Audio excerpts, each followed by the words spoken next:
Selamat pagi, selamat siang, selamat sore, ataupun selamat malam. Saya ucapkan pada Bapak, Ibu, wali, orang tua mahasiswa baru Fakultas Teknologi Industri tahun akademik 2021. Kenalkan, nama saya Andi Wahyu Raharjo.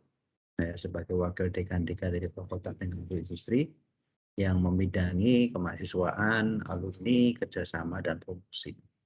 Jadi perkenankan saya akan menceritakan berbagai hal yang berkaitan dengan bidang yang saya urus di Fakultas Teknologi Industri.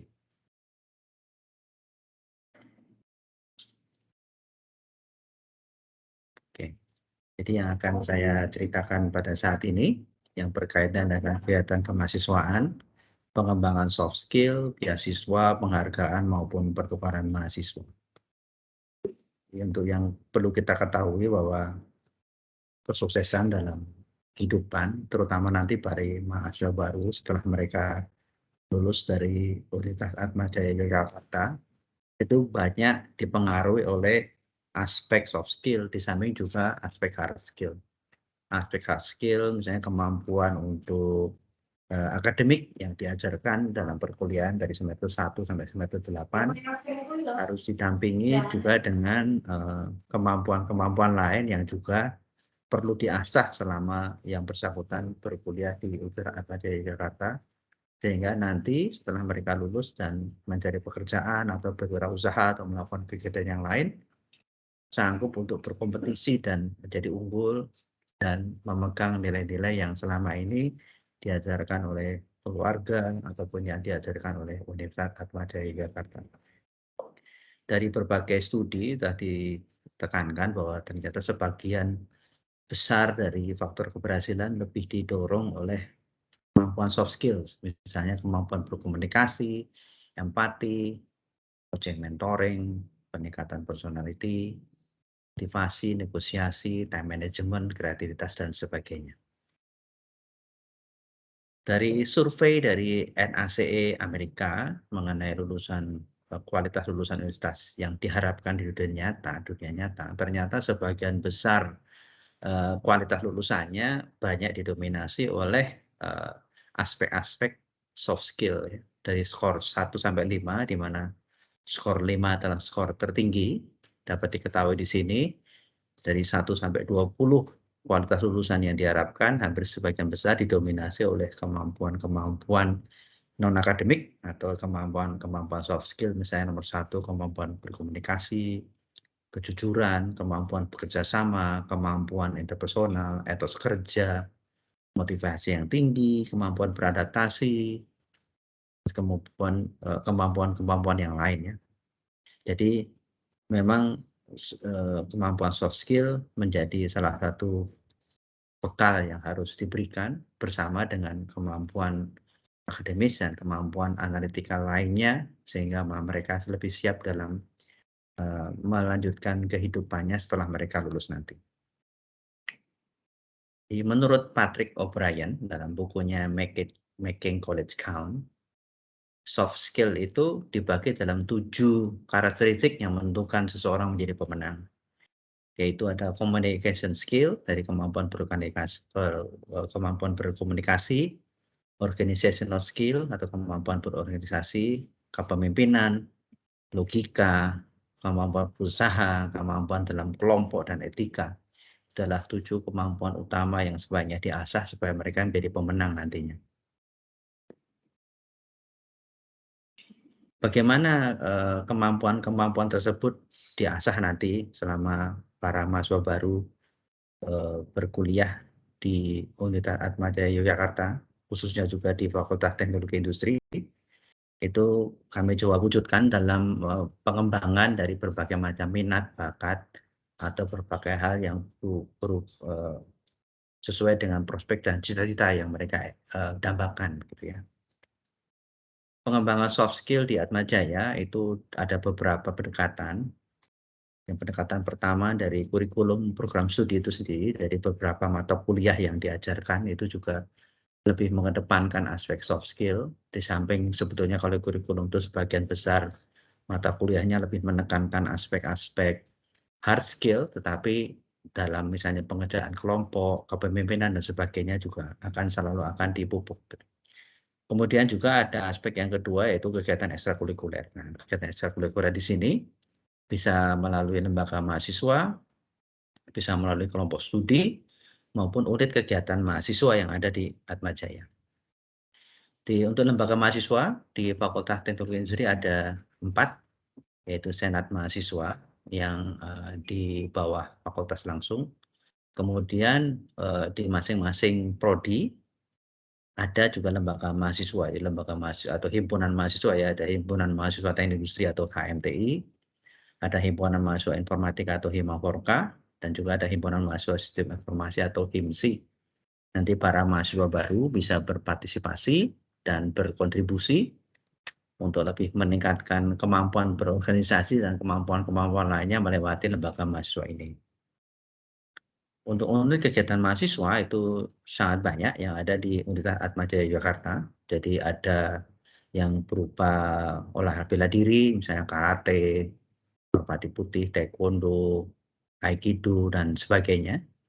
Ada yang berbentuk olahraga, misalnya bola voli, basket, tenis meja, tenis lapangan, catur, polo air, sepak bola, bulu tangkis, dan sebagainya.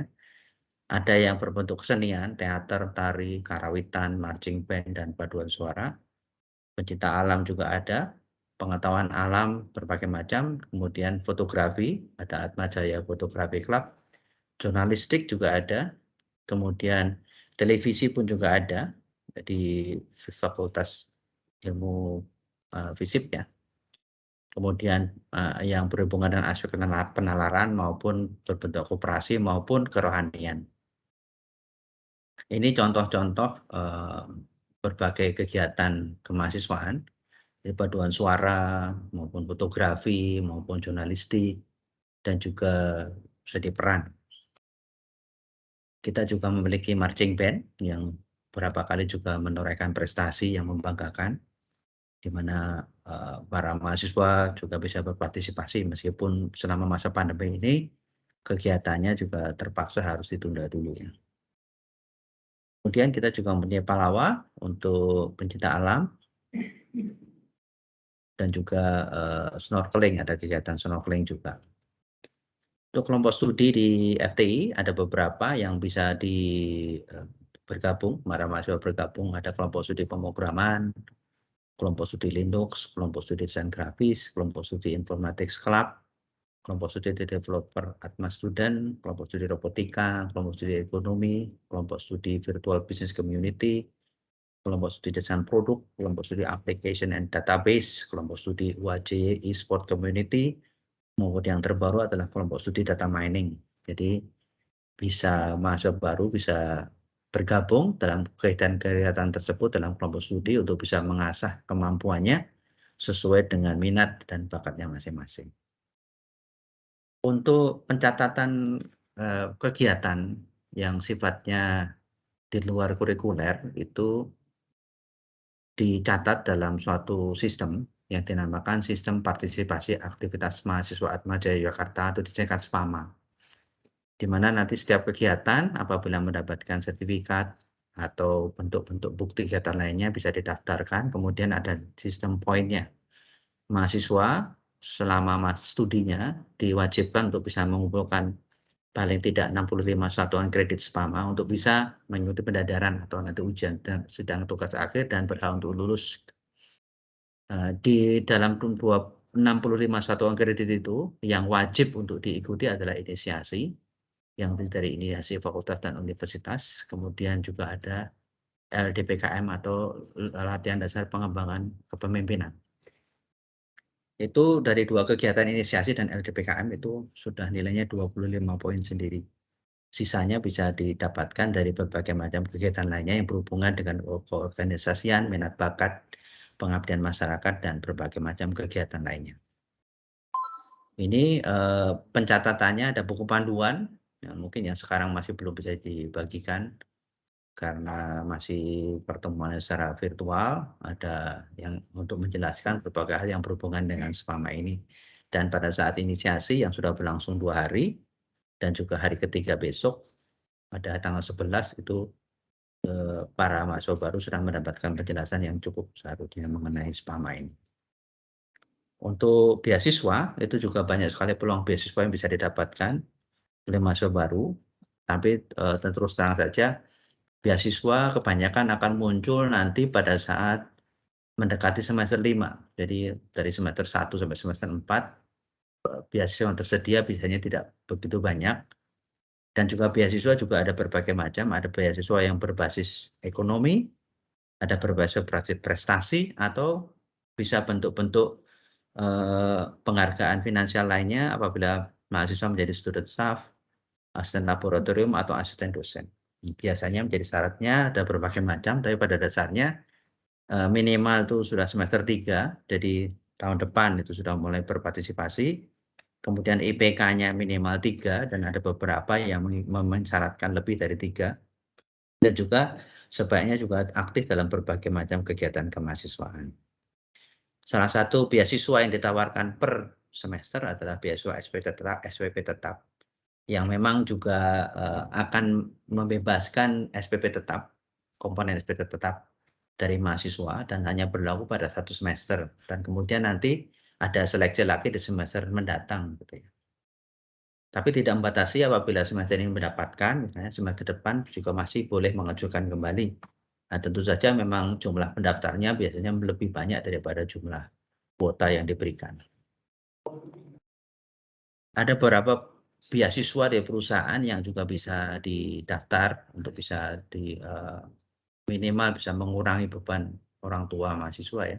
Jadi ada beberapa dari perusahaan, ada yang dicetak tebal itu beberapa yang kita mitra langsung lewat fakultas. Dari asuransi Jiwakar itu beasiswa mulai semester 5 dan akan dibiayai sampai lulus semester 8. Dari CMS Utama atau Wings Group juga dari semester 5.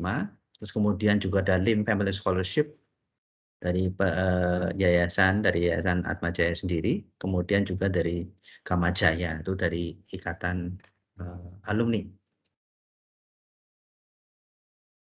Terus kami juga memberikan berbagai macam penghargaan prestasi apabila mahasiswa itu berprestasi, apalagi kalau prestasinya di level regional, nasional, maupun internasional ya. Bentuk penghargaannya bisa berupa sertifikat, bisa juga berupa beasiswa. Jadi apabila mendapatkan prestasi dan prestasinya itu membanggakan sesuai dengan evaluasi kami, bisa mendapatkan berbagai macam bentuk beasiswa. Misalnya kalau juara 1 di level provinsi misalnya, itu bisa mendapatkan beasiswa sampai 100% SPP tetap. Nanti untuk juara 2 dan juara 3 ada pengurangan nilainya. Kami juga tergabung dari berbagai macam kerjasama, ada Asosiasi Perguruan Tinggi Katolik, ada NUNI, ada AKUKA, maupun United Board. Jadi nanti ada berbagai macam kegiatan, baik pertukaran mahasiswa, beasiswa, atau pertukaran atau bentuk-bentuk kegiatan yang lainnya yang bisa diikuti mahasiswa dalam rangka realisasi dari berbagai macam kerjasama tersebut. Untuk yang menangani kerjasama dan alumni dan juga kegiatan-kegiatan yang berhubungan dengan kampus ministry, di Atmajaya juga ada kantor, namanya kantor Kemahasiswaan Alumni dan Kampus Ministry atau KACM, yang pimpinannya adalah Bapak Yudi Dwiandianta. Beliau juga adalah salah satu dosen dari FTI. Kemudian di kantor tersebut tersedia konselor yang bisa mendampingi apabila memang ada permasalahan yang ingin dibantu. 2 orang konselor dari kami adalah Romo Yohanes Rianto maupun juga Suster Florentin. Untuk informasi lebih lanjut, mungkin ini yang bisa saya sampaikan untuk sementara ini. Apabila ada informasi lebih lanjut, silakan bisa mengontak saya di email, bisa email fti@wajid, itu email fakultas, atau email saya di andi.emanuel@wajid, atau wadek3-fpi@wajid, atau dengan nomor HP saya di 0815 730 11030. Jadi demikian penjelasan yang berhubungan dengan bidang yang menjadi tugas saya di Fakultas Teknologi Industri. Terima kasih atas perhatian Bapak, Ibu, dan semuanya. Terima kasih.